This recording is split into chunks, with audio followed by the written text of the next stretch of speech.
భారతీయుడి తర్వాత శంకర్ కంబ్యాక్ ఫిల్మ్గా వస్తున్న game changer cinema result hero Ram Charan భవిష్యత్తు కంటే కూడా డైరెక్టర్ శంకర్కు చావో రేవో లాంటిది. ప్రీ రిలీజ్ ఈవెంట్కు పవన్ కళ్యాణ్ రావడంతో అప్పటి వరకు స్తబ్దుగా ఉన్న గేమ్ చేంజర్ మూవీ ఒక్కసారిగా పబ్లిక్లోకి వెళ్లిపోయింది. రామ్ చరణ్ శంకర్ గురించి కాకపోయినా ఏపీ డిప్యూటీ సీఎం చెప్పారని కేవలం చిరు అభిమానులే కాకుండా కామన్ సినిమా లవర్ ఈ సినిమా కోసం ఎదురుచూశారు. ఆ రోజు రానే వచ్చిందే. సినిమా రిలీజ్ అయింది.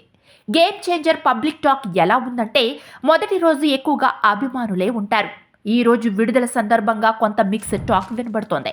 కమర్షియల్ సినిమాకు మొదటి రోజు యావరేజ్ టాక్ వస్తే చాలు అని సినీ పండితులు చెబుతున్నారు. ఎర్లీ మార్నింగ్ షోస్ ప్రకారం మూవీలో శంకర్ తరహా టేకింగ్ ఉన్నప్పటికీ రొటీన్ స్టోరీ అనే మాటలు వినబడుతున్నాయి. రామ్ చరణ్ యాక్టింగ్కు మంచి మార్కులు వేస్తున్నారు. శంకర్ గత చిత్రం భారతీయుడు 2తో పోలిస్తే బాగుంది అంటున్నారు మరికొందరు. Interval twist, Appanna flash back episode సినిమాను నిలబెడుతుంది అని ఎక్కువ మంది అభిమానులు ప్రెడిక్ట్ చేస్తున్నారు. అలానే యూత్తో పాటు ఫ్యామిలీలకు ఈ సినిమా బాగా రీచ్ అవుతుందంటున్నారు. ఒక్క మాటలో చెప్పాలంటే ప్రస్తుత సమాజంలో ఐఏఎస్ ఎలా ఉండాలో చెప్పిన మూవీ గేమ్ చేంజర్ అంటూ మరికొందరు చెబుతున్నారు. సినిమాలో ఎక్కడా లాగ్ లేదని, స్క్రీన్ ప్లే బాగుంది అంటున్నారు. పూర్తి స్థాయి పొలిటికల్ మూవీ ఎలా ఉండాలో ఆ లెక్కలో ఉందని చెబుతున్నారు.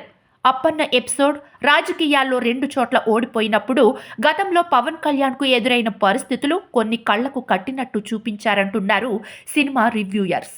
ఒక్క మాటలో చెప్పాలంటే ఈ సినిమా చూసిన యువత వీలైతే బాగుపడడానికి ట్రై చేస్తారని, సినిమా చూసి ఎవరూ పాడవ్వరని హార్డ్ కోర్ అభిమానులు అంటున్నారు.